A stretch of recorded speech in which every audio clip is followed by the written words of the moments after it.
लग्नानंतर होईलच प्रेम या मालिकेच्या पुढील काही येणाऱ्या भागांचे अपडेट जाणून घेऊया आपल्या आजच्या या व्हिडिओमध्ये. चला तर मग सुरुवात करूया आपल्या या व्हिडिओला. तर आता आपण इथे पाहणार आहोत की रम्या आता वसुहत्याला तोंडघशी पाडणार आहे. तर दुसऱ्या बाजूला आता जीवा, नंदिनी, पार्थ, काव्या ह्या चौघांचाही आता रम्यावरती चांगला स्ट्रॉंग विश्वास बसणार आहे आणि एक अनोख्या पद्धतीने त्यांचा हळदी समारंभसुद्धा पार पडणार आहे. आता नेमकं काय काय कसं कसं घडतं हे सगळं जाणून घेण्यासाठी आपला हा व्हिडिओ शेवटपर्यंत नक्की पहा.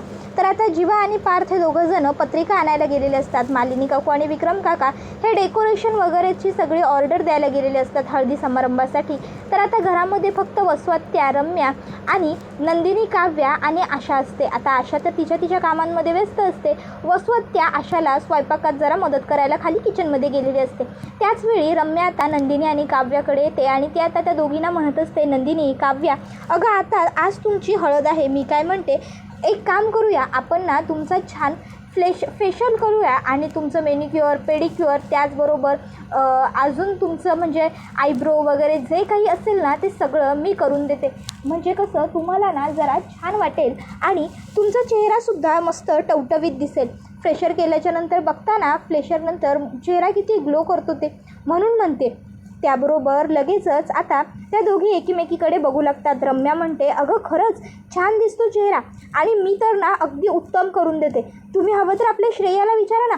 श्रेयाचं तर तुम्हाला माहिती आहे का, तिच्या कॉलेजमध्ये काही इव्हेंट असो, काही फंक्शन असो, तिला कुणाच्या लग्नाला जायचं असो, बर्थडे पार्टी कुठेही जायचं असो, श्रेया माझ्याकडनंच सगळं करून घेते. काव्या म्हणते, बरं ठीक आहे रम्या, जर तू एवढं छान सगळं करतेस असं म्हणतेस तर मग आमचं दोघींचं सुद्धा तूच कर. काय म्हणतेस तू नंदिनी ताई? त्यावर नंदिनी म्हणते, हो हो चालेल ना. तसंही आपल्याला पार्लरला जावं लागलं असतंच की.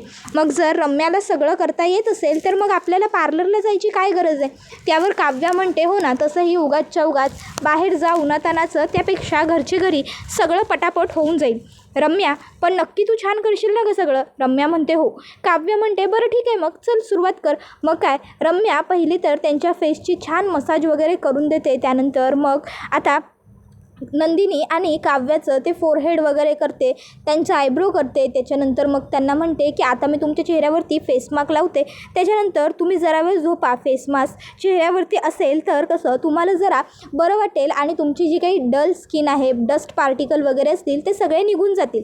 काय, त्याबरोबर नंदिनी आणि काव्या ठीक आहे म्हणतात. मग रम्या त्यांच्या चेहऱ्यावरती छानपैकी दोघींचेही फेस मास्क सेट करते आणि म्हणते, आणि हो लवकर उठू नका, कमीत कमी 3 तास तरी हे फेस मास्क असंच राहिलं पाहिजे आणि डोळेसुद्धा उघडू नका, डोळे वगैरे उघडायचे नसतात. काय, त्यावर नंदिनी आणि काव्या ठीक आहे म्हणतात. रम्या म्हणते, बरं चला मी आता निघते, मी जरा पुढे जाऊन बघते काही मदत वगैरे हवी आहे का आईला आणि आशाला किचनमध्ये. कारण काय आहे, आई आणि आशा दोघीच जणी मगापासून स्वयंपाकघरात काम करतायत आणि मी मात्र इथे मस्त निवांत तुमच्याबरोबर टाईमपास करते. तुमचं दोघींचं ठीक आहे, तुम्ही नवरे आहात, पण मी तर करवली आहे, मला तर खूप कामं केली पाहिजेत असं म्हणत मग रम्या हसते आणि आता ती बेसिंगमध्ये जाते किचनच्या आणि विकृत पद्धतीने हात धुताना हसत असते. आता वसुहत्या तिला हसताना बघते आणि रम्याकडे येऊन रम्याला विचारते, रम्या काय झालं, तू का हसतेस? तू अशी विकृत हसतेस म्हणजे नक्कीच काहीतरी गडबड आहे, तू काहीतरी केलं आहेस. काय चाललं आहे रम्या तुझ्या डोक्यामध्ये? बोल लवकर, सांग मला काय केलं आहेस तू, का हसतेस तू अशी? त्यावर रम्या म्हणत असते, नंदिनी आणि काव्या झोपल्या, नंदिनी आणि काव्या आता नाही उठणार, नंदिनी आणि काव्या झोपल्या, कायम आता छान झोपतील त्या.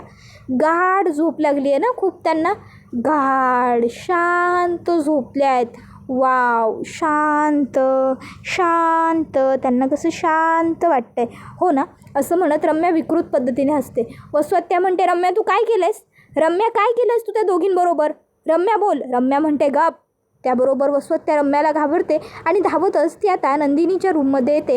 आता नंदिनीच्या रूममध्ये तर कोणीच नसतं. मग आता लगेचच वसुहत्या पार्थ आणि काव्याच्या रूममध्ये येते आणि बघते तर काय, पार्थ आणि काव्याच्या रूममध्ये दोघी बहिणी झोपलेल्या आहेत बेडवरती. मग आता वसुहत्या त्या दोघींना उठवू लागते. नंदिनी, काव्या, ए पोरीनो काय होतं आहे तुम्हाला? ए डोळे उघडा गं. नंदिनी, नंदिनी, काव्या, नंदिनी, काव्या, ए काव्या, काव्या बाळा डोळे उघड गं. काव्या काय होतं आहे? आता दोघीही जणी डोळे उघडत नसतात. वसुहत्या घाबरते. वसुहत्याला वाटतं रम्याने काय केलं ह्या दोघींबरोबर. नाही नाही नाही, काहीही झालं तरी या शुद्धीवरती आलंच पाहिजे, नाही तर रम्या आणि मी तुरुंगात जाऊ. नाही उठवायला पाहिजे या दोघींना. ए उठा ग, उठा उठा उठा पोरीनं उठा. पण आता ते दोघी जणी उठत नसतात, त्या गाढ झोपलेल्या असतात खरं तर एकदम. मग वसवत्या आता विक्रम आणि मालिनी काकूला हाका मारायला लागतात. विक्रम विक्रम, मालिनी मालिनी. त्यावेळी मग त्यांच्या लक्षात येतं की घरामध्ये विक्रम मालिनी कोणीच नाही आहे, कारण ते तर डेकोरेशनची ऑर्डर द्यायला गेलेत. मग आता वसवत्या काय करू असा विचार करत असते. इतक्यात तिला पार्थ आणि जीवा दिसतात. पार्थ म्हणतो, काय झालं वसवत्या, तू इतकी घाबरलेली का आहेस? वसवत्या म्हणते, अरे बरं झालं तुम्ही आलात, मी तुमचीच वाट बघते. त्या रम्याने काय केलंय काय माहीत, नंदिनी आणि काव्य दोघीही उठतच नाही आहेत रे. त्याबरोबर पार्थ म्हणतो, काय उठत नाही आहेत म्हणजे? वसवत्या नक्की काय झालं आहे? शांत हो बरं पहिलं तू आणि सांग व्यवस्थित. वसवत्या म्हणते, अरे मला काही कळत नाही आहे, त्या दोघीजणी उठतच नाही आहेत, मी कधीपासून त्यांना हाका मारत होते, तुम्ही दोघंजणं जाऊन बघा बरं पहिलं. त्याबरोबर लगेचच पार्थ आणि जीवा हातातला तो बॉक्स वसवत्याकडे देतात पत्रिकांचा आणि ताबडतोब वरती येतात. आणि मग बघतात तर काय, आता पार्थच्या खोलीमध्ये त्या दोघीजणी झोपल्यात. मग आता जीवा लगेचच नंदिनीकडे येतो, नंदिनीचा हात पकडतो आणि नंदिनीला तो म्हणत असतो, चकाचक बाई काय होतं आहे? चकाचक बाई डोळे उघड. ए चकाचक बाई उघड ना डोळे. नंदिनी डोळे उघड नंदिनी. आता तो नंदिनीचे हात हातात घेतो. आता तिच्या हाताचं मेनिक्युअर केलेलं असतं, त्यामुळे तिचे हातसुद्धा गार पडलेले असतात. तिच्या पायाचं पेडिक्युअर केलेलं असतं, त्यामुळे तिचे पायसुद्धा थंड पडलेले असतात. जीवा म्हणत असतो, अरे नंदिनीचे हातपाय गार लागत आहेत दादा, काय झालं नंदिनीला? नंदिनी उठतच नाही आहे. त्याबरोबर लगेचच पार्थसुद्धा काव्याला म्हणत असतो, काव्या उठा ना. काव्या काय होतंय तुम्हाला? काव्या काय वेडेपणा लावला हा? उठा ना, आपलं लग्न आहे, आपली हळद आहे की नाही? काव्या उठा. काव्या उठा. पण आता काव्याला सुद्धा काही जाग येत नसतो. काव्याचे सुद्धा हातपाय गार पडलेले असतात. पार्थ म्हणत असतो, हे सगळं रम्याने केलं आहे ना, सोडत नसतो मी आता रम्याला. आणि मग पार्थ आता रम्याकडे रागारागाने येऊ लागतो आणि आता जीवासुद्धा त्याच्याबरोबर असतो. आता नंदिनीला आणि काव्याला मात्र ह्या सगळ्याबद्दल काहीच कल्पना नसते. त्या दोघीजणी झोपलेल्या असतात आणि त्या दोघींच्याही कानात कापूस टाकलेला असतो, जेणेकरून त्या दोघींना कसलाही आवाज येऊ नये आणि त्या उठू नये. आता लग्नघर म्हटलं की कोणी ना कोणी सतत आवाज देतच असतं कामांसाठी, म्हणून रम्या काय म्हणते त्यांना की तुम्ही कानात कापूस घाला आणि झोपा, म्हणजे तुम्हाला कोणी कितीही हाका मारल्या तरी तुम्हाला काही ऐकू येणार नाही आणि तुमच्या चेहऱ्यावरचा फेस मास्क काढायची गरज लागणार नाही. त्यामुळे या दोघीजणी मस्त कानात कापूस लावून चेहऱ्याला मस्त ते फेस मास्क लावून झोपलेले असतात. तर आता इकडे जीवा रम्याला म्हणत असतो, रम्या तुझी हिंमत कशी झाली? काय समजतेस तू स्वतःला? कोण आहेस तू? घरामध्ये कोणी नव्हतं म्हणून तू इतकी मोठी चाल का खेळलीस? काय केलंयस तू नक्की? रम्या काय विचारतोय आम्हाला वसवत्याने काय सांगितलं? नंदिनी आणि काव्याबरोबर काय केलंयस तू? त्या दोघीजणी का उठत नाही आहेत? त्या दोघीजणी त्यांची शक्यतो शुद्ध हरपल्यात हो ना? या सगळ्याच्या मागे तूच आहेस ना? वसवत्या आम्हाला म्हणत होती की तू त्यांच्याबरोबर त्यांच्या रूममध्ये होतीस, तू त्यांच्या चेहऱ्यावरती कसला तरी फेस मास्क लावला आहेस आणि त्यानंतरपासून त्या उठत नाही आहेत. रम्या काय होतं त्या फेस मास्कमध्ये? काय केलंस तू? कसली नशा वगैरे आणली आहेस का त्यांना? रम्या बोल. गप्प बसू नकोस रम्या बोल.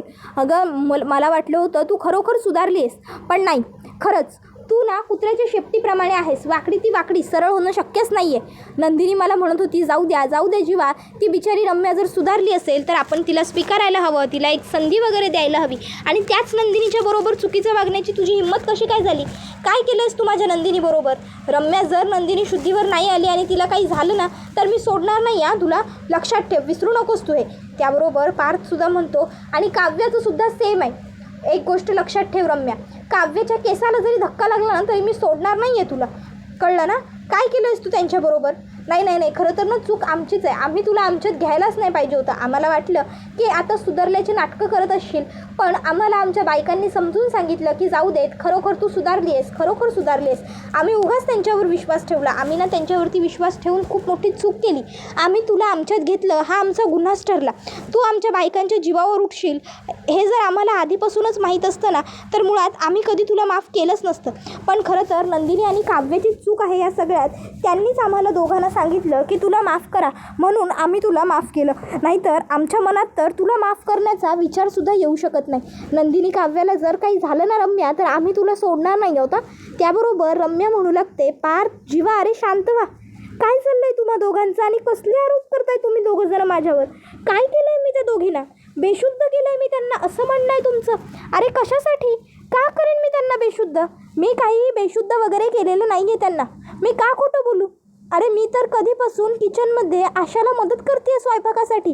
तुम्हा दोघांची आज हळद आहे, नंदिनी आणि काव्य तुमच्या नवरे आहेत ना, मग तुम्ही जाऊन उठवा त्यांना, झोपल्या असतील त्या.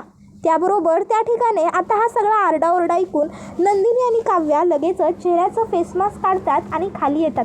आणि मग नंदिनी ही जीवाला म्हणते, जीवा काय चाललंय तुमचं? का ओरडताय तुम्ही रम्यावर? काय झालं? रम्या काय ग, का ओरडताय ते दोघं तुला? काय केलंयस तू? त्याबरोबर मग काव्यसुद्धा म्हणू लागते, देशमुख काय चाललंय का इथे हे सगळं? का ओरडताय तुम्ही रम्यावर एवढं? काय झालंय? जीवा अरे काय, पार वरती आपल्या खोलीपर्यंत तुमचा आवाज येतो देशमुख, दोघांचाही.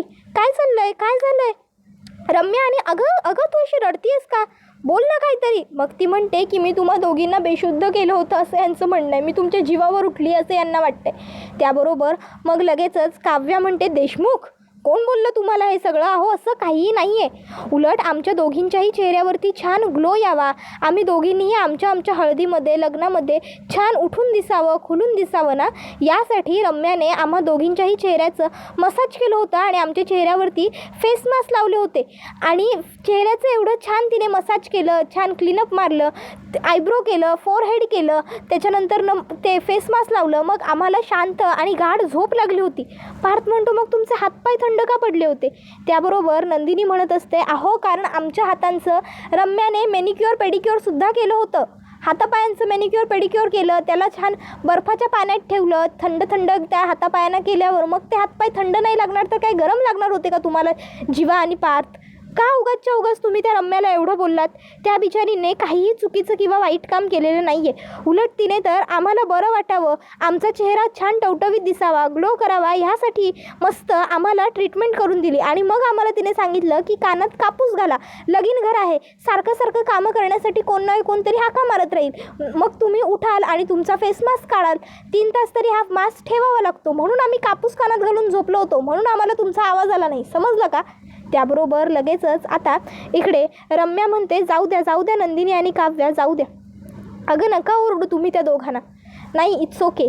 आतापर्यंत मी इतक्या चुका केलेल्या आहेत, इतकी पापं केलेली आहेत ना, की माझ्यावरती कोणीही इतक्या सहजासहजी विश्वास नाहीच ठेवू शकत. मग ते अगदी माझे स्वतःचे कुटुंबीयजन असले तरीही. मला काही वाईट वगैरे वाटलेलं नाही आहे पार्थ आणि जीवा तुमच्या बोलण्याचं, असू द्या. पण फक्त एवढी एक गोष्ट लक्षात ठेवा, मी वाईट आहे, मी विचित्र आहे, मी चुकीची आहे, पण मी नीच नाही आहे रे. नाही म्हणजे कोणाच्या तरी जीवावर उठावं इतक्या खालच्या पातळीला मी नाही रे जाऊन वागू शकत. खरंच नाही, हा विचारसुद्धा माझ्या मनाला शिवणार नाही.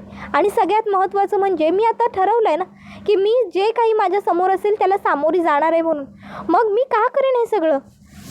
पुन्हा माझ्यावरती असा संशय घेऊ नका प्लीज. मला वाईट वाटलं आहे खूप तुम्ही माझ्यावरती संशय घेतल्याचं, खरंच. पण पुन्हा तुम्ही असं नाही वागणार असं वाटतं आहे मला. आणि जे झालं ते झालं, आता हे सगळं सोडून द्या तुम्ही सगळ्यांनीच. असं म्हणत रम्या रडते आणि म्हणते, माझं काय, मला कोणीही येऊन काहीही बोललं तरी आता मला सवय झाली ऐकून घ्यायची.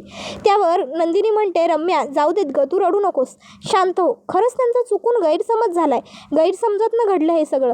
तशी लगेचच काव्या म्हणते, नाही ते काही नाही देशमुख, चूक तुमची दोघांचीही आहे आणि म्हणून तुम्ही दोघांनीही आता रम्याला सॉरी म्हणायचं. सॉरी म्हणा पहिलं रम्याला, चुकीचं आहे ते चुकीचंच आहे, सॉरी म्हणा. तिने बिचारीने एवढं चांगलं काम केलं होतं, तुम्ही तिला अप्रिशिएट करायचं सोडून तिला एवढं कशाला सुनावलं? त्याबरोबर मग पार्थ म्हणतो, सॉरी रम्या, चुकलं माझं. तसा लगेच जीवासुद्धा म्हणतो, सॉरी यार रम्या, चुकलं माझं. अगं पण मग जर तू त्यांच्या चेहऱ्यावरती फेस मास्क लावले होतेस किंवा काही ट्रीटमेंट केली होतीस तर तू आम्हाला सांगायचं होतंस ना, तू आमचं बोलणं का ऐकून घेतलंस? रम्या म्हणते, अरे मी तुम्हाला सांगण्याचा खूप प्रयत्न केला जीवा, पण तुम्ही दोघांनी मला बोलायला मध्ये फट सोडली असती तर मी बोलले असते ना. तुम्ही दोघं जण अगदी चेन्नई एक्सप्रेसप्रमाणे मला धड धड धड धड धड धड धड धड सुनवतच गेलात. मग मी काय करायचं होतं, कसं बोलायचं होतं? जाऊ द्या, मला काही वाईट वगैरे वाटलेलं नाही आहे किंवा तुमचा रागही आलेला नाही आहे. तुम्हाला वाटलं, उलट तुम्ही येऊन माझ्याजवळ बोललात यातच आलं की सगळं. नाहीतर जर तुम्ही बोलला नसतात तर मला कळलं कुठे असतं की अजूनही तुमच्या मनात माझ्याबद्दल संशय आहे. पण असू द्या, तुमच्या मनात माझ्याबद्दल कितीही संशय, कितीही काही असलं ना तरी माझी खात्री आहे ना, माझी खात्री आहे एक दिवस मी नक्की तुम्हा चौघांचा आणि मामाचा व मामीचा विश्वाससुद्धा जिंकून दाखवेन आणि सगळं कसं छान होईल आपल्या घरात. खरंच. बरं आता जाऊ द्या, असे रडके चेहरे कुणीही ठेवू नका. आता जा नंदिनी, काव्य, अगं तुम्ही जाऊन चेहरे धुवून घ्या स्वच्छ, नाहीतर चेहरे कडक होतील तुमचे. आणि आता हळदीची तयारी करायला हवी, तयारीला लागा. चला जा आणि मस्त पिवळ्या धमक साड्या नेसा. आपण ज्या साड्या खरेदी केल्या त्यांच्यापैकी साड्या नेसा. त्याबरोबर नंदिनी म्हणते, हो हो आम्ही जातोच आहोत तयारी करायला, पण रम्या अगं तुझं काय, तू सुद्धा जा बरं, तू सुद्धा छान तयार हो, आवरून ये काय. त्याबरोबर लगेचच ते लोक एकमेकाला ऑल द बेस्ट करतात तयारीसाठी आणि तिकडनं निघून जातात. छान तयार वगैरे होऊन पिवळ्या रंगाच्या दोघीही जणीही साड्या वगैरे नेसून आता खाली आलेल्या असतात हळदीसाठी नंदिनी आणि काव्या. त्याबरोबर मालिनी काकू आता पहिली हळद जीवा आणि पार्थला लावून घेतात. त्यानंतर आता शारदा ही नंदिनी आणि काव्याला जीवा व पार्थची उष्टी हळद लावण्यासाठी त्या वाट्या घेऊन जात असताना रम्या मुद्दामून वाटेत पाय अडकवते आणि त्यामुळे शारदा खाली पडते. आता शारदाच्या हातातल्या त्या हळदीच्या वाट्यासुद्धा खाली पडतात. शारदास कशीबशी स्वतःला खुर्चीला पकडून सावरते. आता लगेचच इकडे चित्रा म्हणते, अरे देवा, पार्थदादा आणि जीवादादांची हळद तर मिक्स झाली, आता उष्टी हळद कशी लावणार नवऱ्यानं. रेखा म्हणते, बापरे, खूप मोठा अपशकुन झाला, हे असं होणं शुभ नाही. नवरा नवरीला एकमेकांची उष्टी हळद लागली नाही तर कसं चालेल, लग्नाचा विधी अपूर्ण राहील की. हळद लागायला हवी. नंदिनी म्हणते, एक मिनटं, कुणालाही पॅनिक होण्याची काहीही गरज नाही आहे. राहिला प्रश्न उष्ट्या हळदीचा ना, तर आम्हाला आमच्या नवऱ्यांचीच हळद लागणार. आणि मग नंदिनी जाते जीवाकडे, काव्या जाते पार्थकडे. नंदिनी जीवाच्या गालाला गाल लावून त्याच्या गालाची हळद स्वतःच्या गालाला लावून घेते. त्याबरोबर काव्यासुद्धा पार्थच्या गालाला गाल लावून स्वतःला पार्थची हळद लावून घेते. आणि मग आता लगेचच नंदिनी म्हणते, झाली आमची हळद, फक्त नवऱ्याला नवरीची आणि नवरीला नवऱ्याची हळद लागावी एवढीच अट असते ना, मग झाली की हळद. त्याबरोबर काव्य म्हणते, आणि उलट ते सुद्धा आजपर्यंत अशी हळद कोणाची झाली नसेल अशी हळद झाली आमची.